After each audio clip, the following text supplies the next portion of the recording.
I destroyed my sister while she slept in my husband's arms, and the most terrifying part is how peaceful I felt, watching it all unfold. You probably think you know this story already. Betrayed wife discovers affair, loses her mind, does something she'll regret forever. But here's what they don't tell you in those cautionary tales.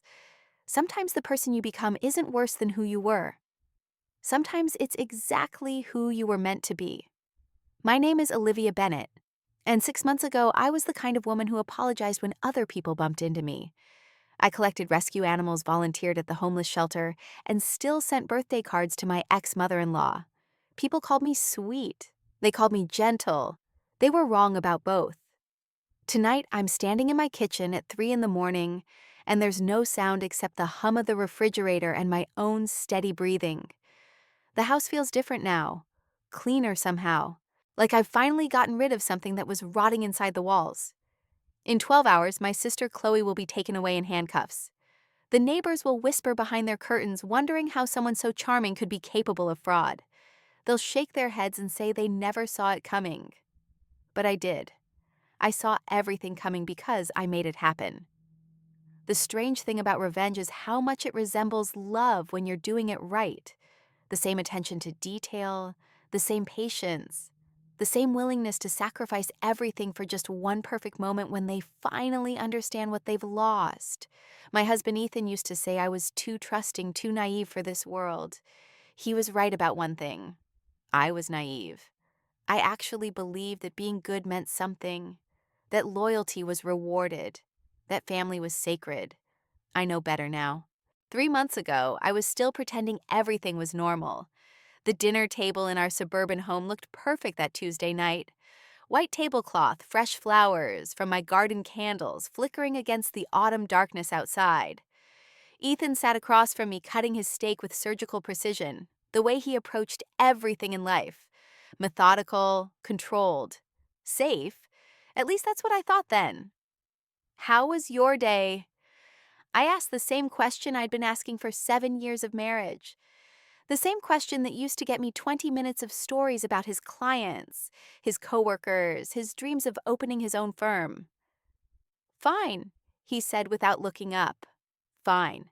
That's what our marriage had become.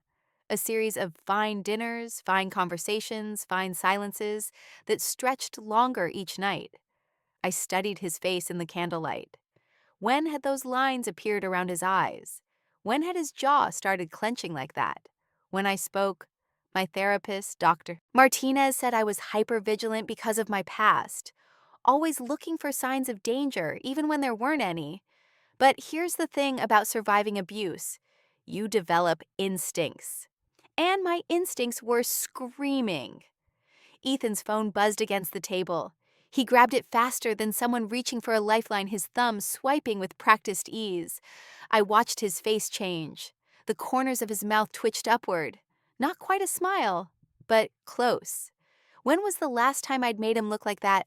Work on, I asked. Yeah. The lie came so smoothly, I almost believed it. Almost. You've been getting a lot of evening calls lately. His eyes snapped to mine, and for just a second I saw something there. Guilt, fear. Then it was gone, replaced by that carefully neutral expression I'd been seeing more and more often. New client, big case, you know how it is. I did know how it was. I knew that Ethan Bennett, criminal defense attorney, was meticulous about work-life balance. I knew he turned off his phone during dinner every night for 7 years, until 3 weeks ago. I knew he'd started coming home late, smelling like perfume that wasn't mine. But most of all, I knew the sound his phone made when he got a text from his law partner, Mike. It was different from the soft chime that had just filled our dining room. The front door opened with a familiar squeak. Only one person had keys besides us. Hello, lovebirds. My sister Chloe's voice carried through the house like music, bright and confident and impossible to ignore. She appeared in the doorway, all glossy hair and designer clothes, carrying a bottle of wine like an offering. Chloe! Ethan's entire posture changed. His shoulders relaxed. That almost smile became real. Something cold settled in my stomach. Chloe had always been the beautiful one, the charming one, the sister who could walk into any room and make it revolve around her. Growing up, I'd accepted that as natural law. Chloe shone. I reflected her light. I was in the neighborhood, she said, leaning down to kiss my cheek. Her perfume was subtle, expensive, familiar. Thought I'd stop by and see my favorite sister. I'm your only sister, I said automatically, the same joke we'd shared since childhood. That's what makes you so special. She winked, but something in her tone felt different, sharper.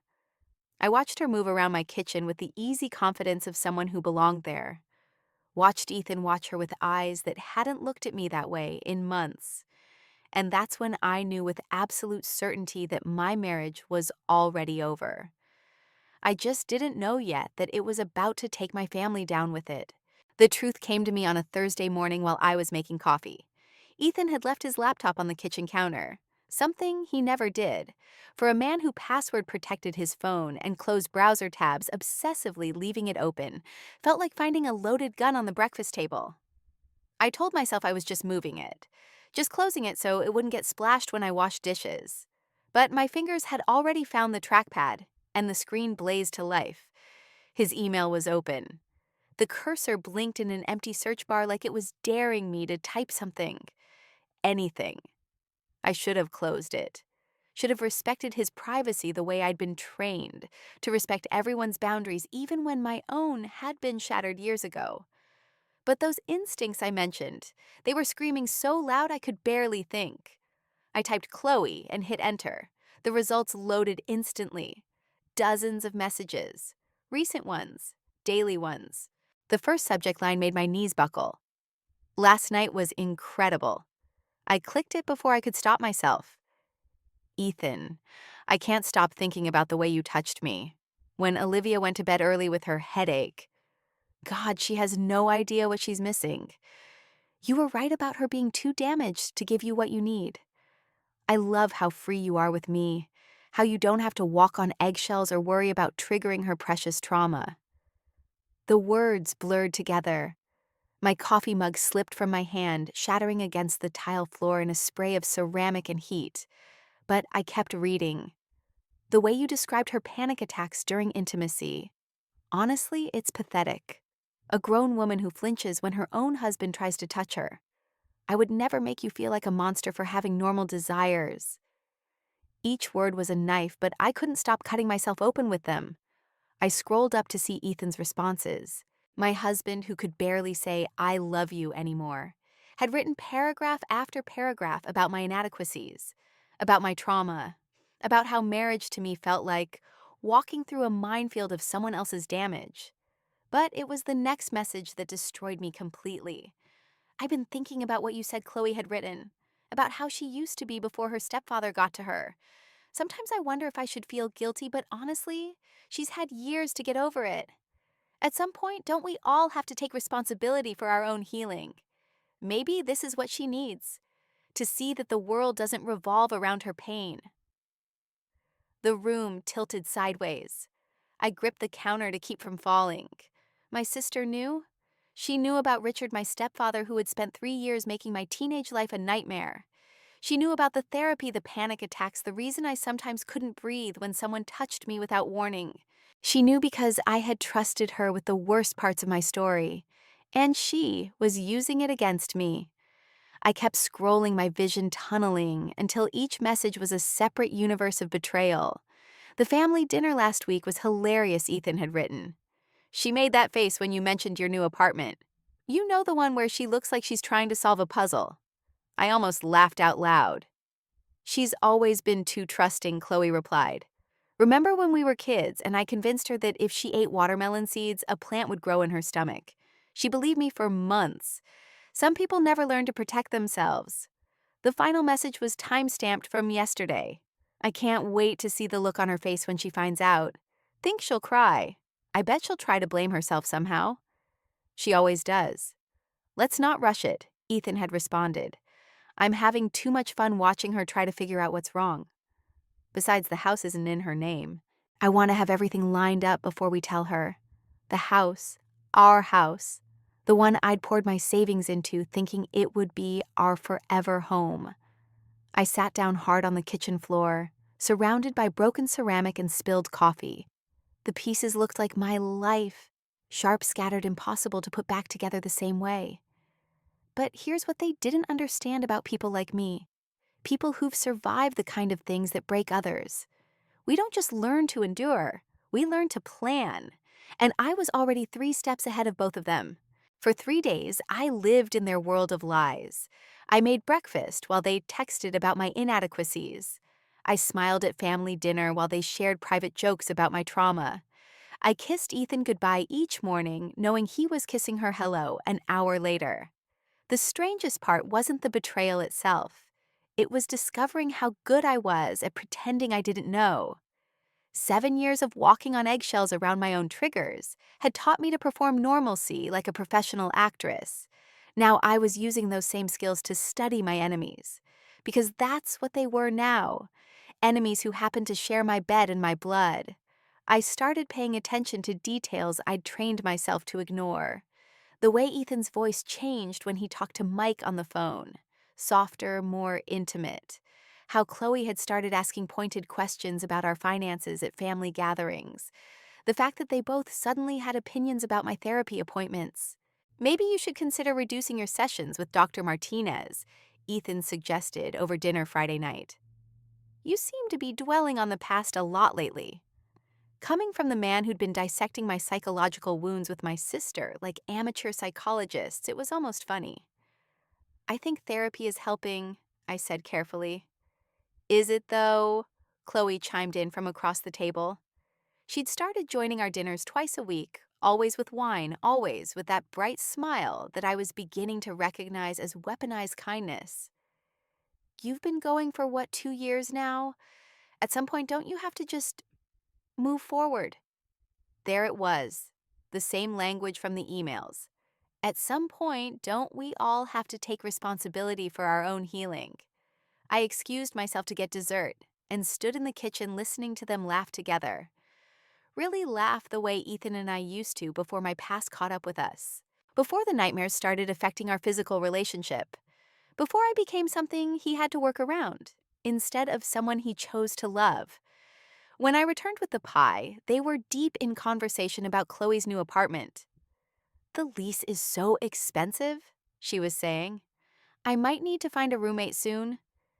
Ethan's eyes flickered to mine for just a second. Guilt, I realized. Not because he felt bad about the affair, but because they'd already discussed him moving in with her. That night, I did something I hadn't done since I was 16 years old and hiding from Richard. I planned. I sat in my home office after Ethan fell asleep, surrounded by the life we'd built together. Law school diplomas on the wall photos from our honeymoon, the rescue dog sleeping at my feet. And I made lists. What I knew, what I could prove, what I needed to find out. More importantly, what they didn't know about me. They thought I was weak because I'd survived abuse. They thought I was naive because I'd trusted them. They thought I was broken because I sometimes struggled with intimacy. They were wrong on all counts. Surviving abuse doesn't make you weak. It makes you resourceful. It teaches you to read people, to anticipate danger, to plan for the worst-case scenario. It forces you to develop a core of steel wrapped in velvet. And I'd been practicing those skills my entire adult life. The difference was before I'd used them to protect myself. Now I was going to use them to destroy the people who'd mistaken my healing for helplessness. I opened a new document on my laptop and titled it simply Documentation. Then I started typing everything I remembered from those emails. Every conversation that now made sense. Every lie they'd told me while planning my humiliation. By sunrise, I had 12 pages. By the time Ethan woke up, I was making coffee and humming softly to myself. He paused in the doorway, watching me with confused eyes. You seem, happy this morning. I turned to smile at him. The same smile I'd perfected for him over 7 years of marriage. Loving, trusting, completely innocent. I am, I said honestly. I feel like I'm finally seeing things clearly. He relaxed, probably thinking I meant I was getting better, making progress, becoming the wife he wanted instead of the woman I actually was. Poor Ethan.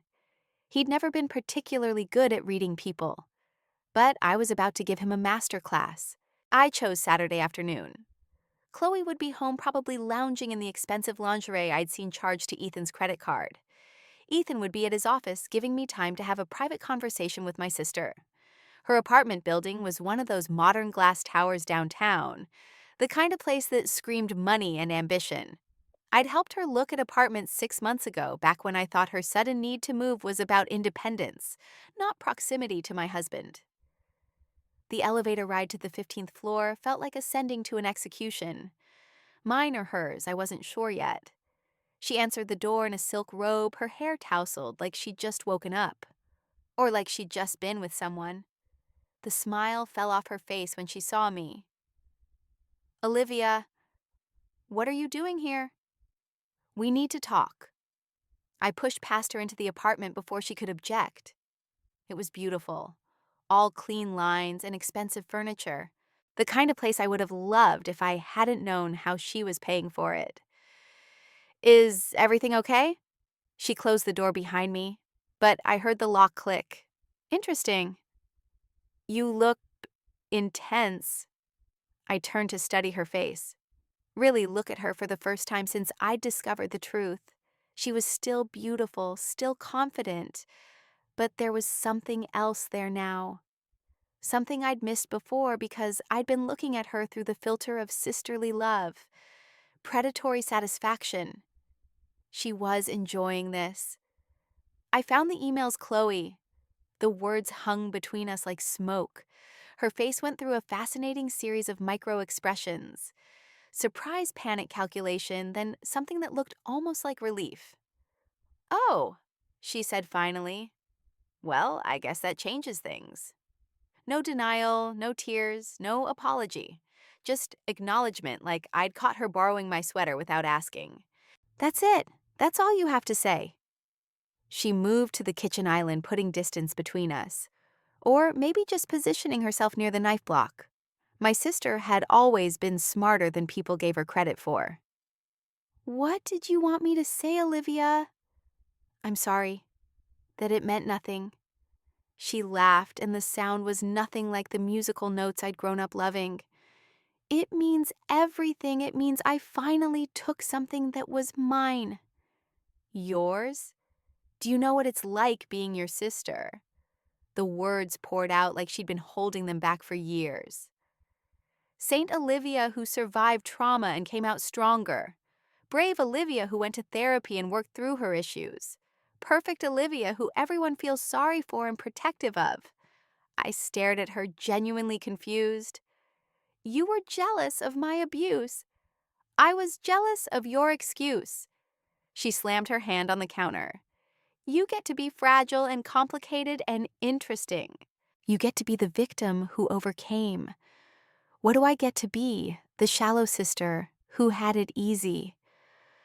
The apartment felt smaller suddenly, like the walls were moving closer together.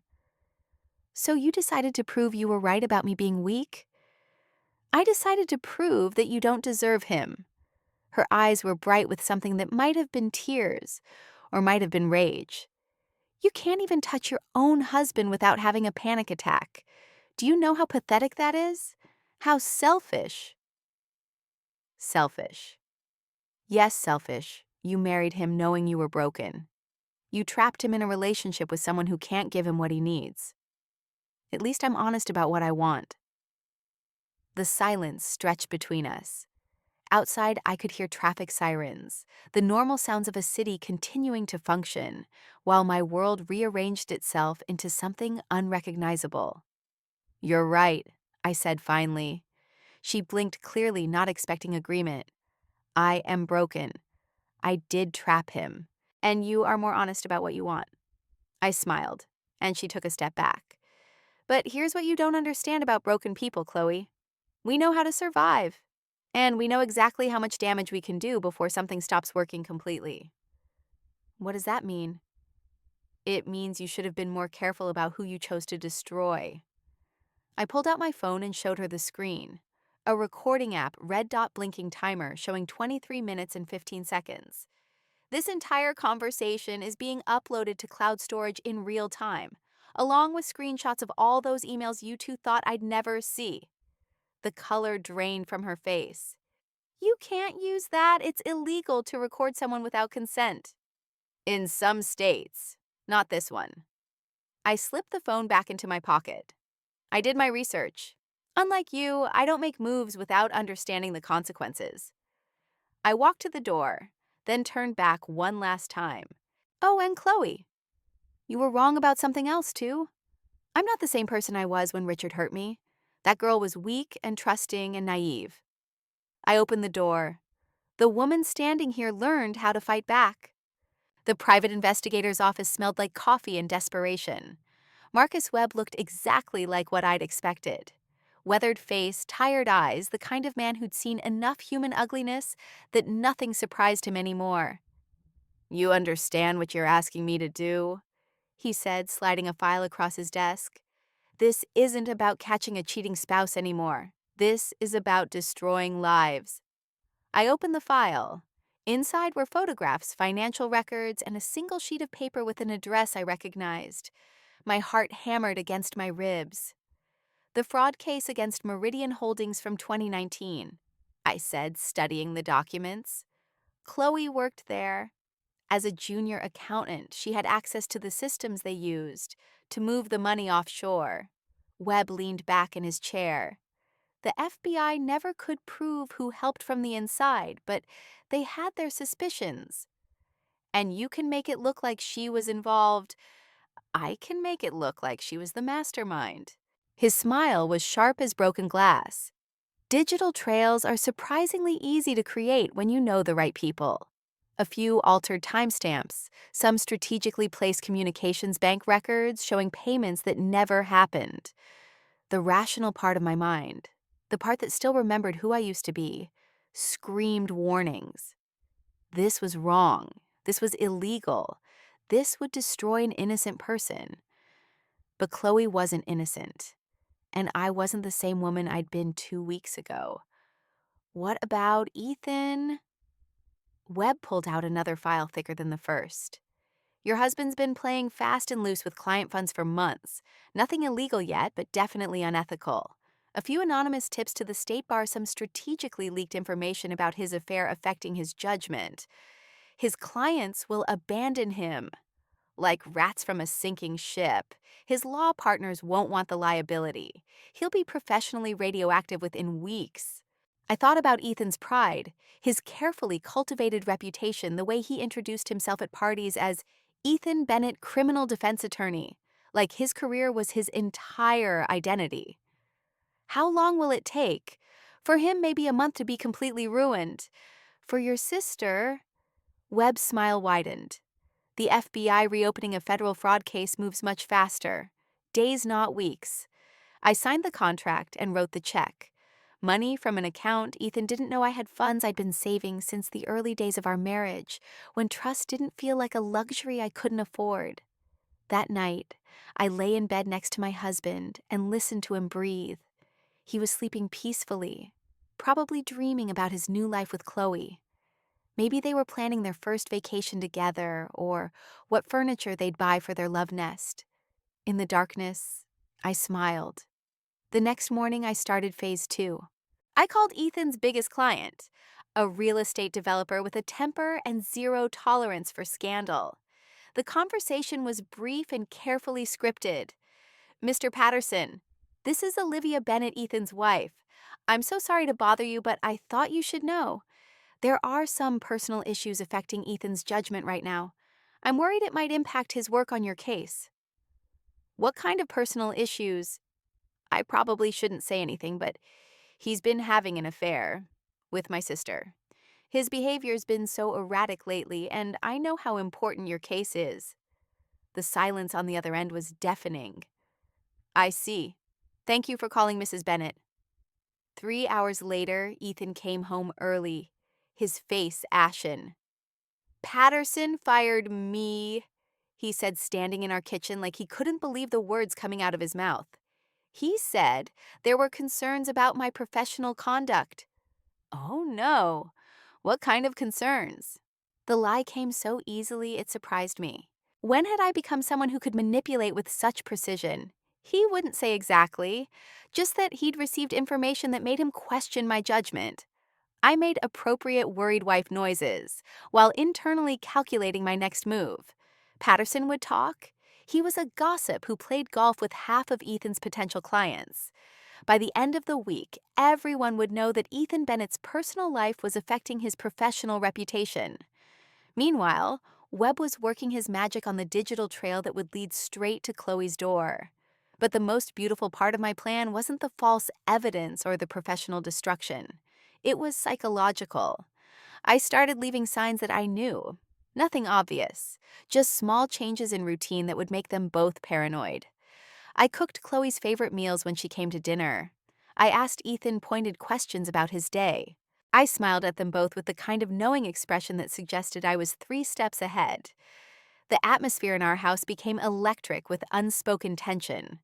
They knew that I knew, but they couldn't figure out what I was planning to do about it. Chloe started jumping every time her phone rang. Ethan developed a nervous habit of checking the locks on our doors twice before bed. They were both sleeping poorly. I could tell from the bags under their eyes, the way they startled when I entered a room. Fear was eating them alive from the inside, and I was just getting started. The hardest part wasn't the lying or the manipulation or even the destruction I was orchestrating. The hardest part was how much I was enjoying it. Every morning I woke up feeling more alive than I had in years. Every small victory, a client canceling with Ethan, a worried phone call from Chloe about strange charges appearing on her credit report, filled me with a satisfaction so pure it was almost spiritual. Dr. Martinez would have been horrified. The woman who'd sat in her office talking about healing and forgiveness and moving forward had been replaced by someone who understood that some betrayals demanded consequences. I was no longer trying to overcome my trauma. I was weaponizing it. And tomorrow, when the FBI showed up at Chloe's door with a warrant, she would finally understand what it felt like to have your life destroyed by someone you trusted. The thought made me smile in the darkness of my bedroom, listening to my husband's guilty breathing beside me. Justice had never felt so sweet. The call came at 6:47 a.m. on a Tuesday. Chloe's voice was barely recognizable through the sobbing. Olivia, please, you have to help me. The FBI is here. They have a warrant. They're saying I'm involved in some fraud case from years ago. I sat up in bed, careful not to wake Ethan. Slow down. What are you talking about? They have evidence. Financial records, emails. I never sent bank statements showing payments I never received. Someone's framed me, Olivia. Someone's trying to destroy my life. The irony was exquisite. I don't understand. Why would anyone frame you? I don't know. Her voice cracked. But they're taking my computer, my phone, all my financial records. They said I'm looking at federal charges. Prison time. Through the bedroom window, I could see news vans already gathering outside her building. Webb worked fast. Where are you now? At the police station. They let me make one call. Mom and Dad won't answer their phones. I think they're ashamed of me. Actually, they weren't answering because I'd called them first, expressing my concerns about Chloe's lifestyle. Her expensive apartment, her sudden wealth. I'd planted just enough doubt to make them question everything they thought they knew about their youngest daughter. I'll come down, I lied smoothly. We'll figure this out. But I didn't go to the police station. Instead, I made coffee and waited for Ethan to wake up. He stumbled into the kitchen 20 minutes later, checking his phone compulsively. His face went white. Chloe's been arrested? What for what? Federal fraud charges. It's all over the legal community forums already. His hands were shaking. This is going to destroy her. And if they dig into her finances... He didn't finish the sentence, but I knew what he was thinking. If they examined Chloe's spending, they'd find the credit card payments, the apartment deposits, the expensive gifts, all funded by money that could be traced back to him. His phone rang. The caller ID showed his law partner's name. Don't answer it, I suggested gently. You need time to think. But it was too late. His professional destruction was already in motion, accelerating beyond even my expectations. The beautiful thing about reputation is how quickly it can crumble once people start asking the right questions. And everyone was asking questions now. By noon, Ethan had lost 3 more clients. By evening, his law partners were scheduling an emergency meeting to discuss his future with the firm. I watched it all unfold with the satisfaction of an artist viewing her masterpiece. But as I stood in my kitchen that night, surrounded by the wreckage of 2 lives, I'd systematically demolished something cold settled in my chest. It should have felt like victory. It should have felt like justice. Instead, it felt like I'd won a war by becoming the very thing I'd once feared most. The woman staring back at me from the darkened window wasn't someone I recognized anymore. 6 months later, I sit in the house that used to be ours, surrounded by the silence of my victory. The wedding photos are still face down on the mantel where I left them that night. My ring sits on the coffee table like a discarded shell, catching the afternoon light that streams through windows I never open anymore. The local news stopped covering Chloe's trial 2 weeks ago. Fraud in the second degree, they called it. The evidence was so perfectly planted that even her lawyer couldn't explain how those forged documents ended up in her apartment, how her signature appeared on papers she swears she never signed. She got 18 months. Her mugshot made the front page of our hometown paper. Hair, disheveled, eyes wild with panic, looking nothing like the golden child who used to steal everyone's attention. Mom called yesterday, first time in 3 months. Her voice was small, broken. "Olivia, honey, we need to talk about Chloe's appeal." I let her finish. Let her beg, let her cry about her baby girl rotting in prison. Then I hung up. Some bridges are meant to burn completely. Ethan lasted longer than I expected. His business partners dropped him within 48 hours of the dinner, of course. The financial audit I'd arranged found exactly what I'd planted. Missing funds, falsified records, a paper trail that led straight to accounts he'd never opened, but somehow bore his social security number. Marcus had been thorough. Too thorough, maybe. I saw Ethan last week. He was standing outside the grocery store with a cardboard sign asking for help. Funny how quickly a man can fall when the ground beneath him gives way. He saw me walking toward my car, the BMW he used to drive back when he had credit worth something. His eyes found mine across the parking lot, and for a moment we just stared at each other. He looked older, thinner. His hair, once perfectly styled for client meetings, hung limp and unwashed.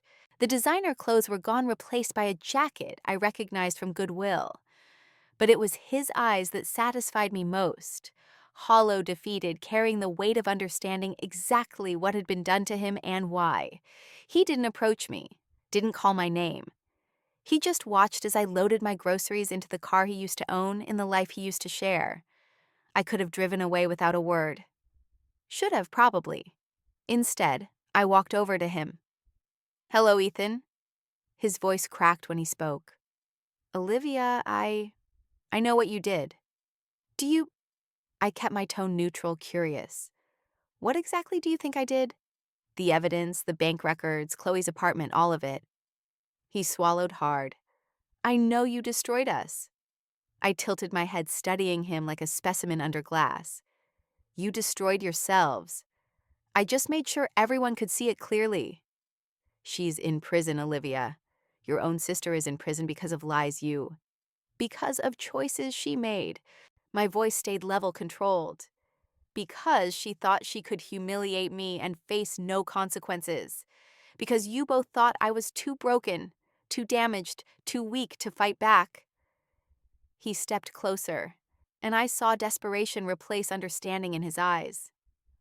"I'm sorry. God, Olivia, I'm so sorry. What we did was wrong, but this isn't you. This isn't the woman I married." "No," I agreed. "It isn't. The woman you married was a victim. Someone who let her trauma make her small, who accepted crumbs and called it love. Someone who believed that forgiveness was strength instead of surrender." I paused, letting him absorb that. "She died the night I found your phone. What's standing here now is what you created. His face crumpled. Please. I'll do anything. I'll make it right somehow. I'll. You'll what? I interrupted. Give me back the 8 years I wasted loving you. Undo every cruel word you said about my trauma. Erase the sight of you and my sister laughing about how pathetic I was. He had no answer for that. Of course he didn't. There's nothing left to make right, Ethan. You took everything that mattered to me and threw it away. So I took everything that mattered to you and did the same. I turned to walk away, but his voice stopped me. What happens now? Do you just go on living like this alone with what you've done? I looked back at him one final time. I don't know yet, but I'll figure it out. I'm very good at adapting. That was a week ago. Tonight, Marcus called with a new proposition. Another case, he said. Another spouse who'd been betrayed, looking for the kind of justice the courts don't provide, the kind I'd become expert at delivering. Think about it, he'd said before hanging up. You have a gift for this work. The case file sits on my kitchen table now, next to my cold coffee, and the wedding ring I still haven't put away. Sarah Mitchell, married 15 years recently, discovered her husband's affair with her business partner. They've stolen her company, her clients, her reputation, left her with nothing but rage and a desire for proportional response. I know I should feel something about this moment. Guilt, maybe, or fear about what I'm becoming. Instead, I feel curious, interested. The same way I felt sitting in that dark hallway watching Ethan and Chloe destroy my marriage, while I planned their destruction. Is this who I am now? Someone who turns pain into precision, who transforms betrayal into a business model. The thought should terrify me. Instead, it feels like finally understanding my purpose. My phone buzzes. A text from Sarah Mitchell. Please, I need your help. They have to pay for what they've done. I stare at the message, at the desperation bleeding through the screen. I remember feeling exactly that way 6 months ago. Powerless, betrayed, hungry for justice that would never come through proper channels. The wedding ring catches the light again, winking at me like an old friend with secrets to share. I pick it up, feel its familiar weight, then slide it into the drawer where it belongs, with all the other remnants of who I used to be. I text Sarah back. We should meet. Tomorrow, 2 p.m. Come alone and bring everything you have on them. Outside, rain begins to fall against windows. I never open anymore. The sound is rhythmic, soothing, like applause for a performance well executed. I lean back in my chair and smile.